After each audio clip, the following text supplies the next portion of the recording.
రైతులకు వారి ఖాతాల్లో రైతు భరోసా వేసినందుకు కృతజ్ఞత తెలుపుతూ ఎల్లారెడ్డిపేట మండల కేంద్రంలోని స్థానిక పాత బస్టాండ్లో సీఎం రేవంత్ రెడ్డి చిత్రపటానికి కాంగ్రెస్ పార్టీ ఆధ్వర్యంలో క్షీరాభిషేకం చేశారు.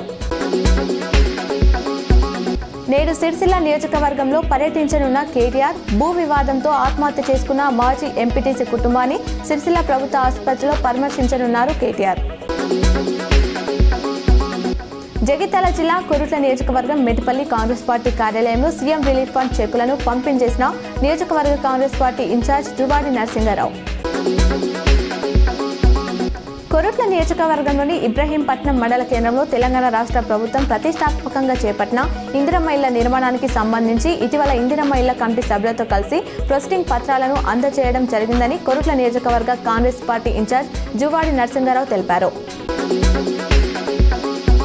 కరీంనగర్ జిల్లా పరిషత్ ఆఫీసులో ఏసీపీ దాడులు చేసింది. లంచం తీసుకుంటూ ఏసీపీకి చిక్కిన Panchayati Raj AE Sharath, senior assistant Venugopal vehicle bill చెల్లింపు విషయంలో 8,000 డిమాండ్ చేసి తీసుకుంటుండగా రెడ్ హ్యాండెడ్గా పట్టుకున్నారు ఏసీపీ అధికారులు.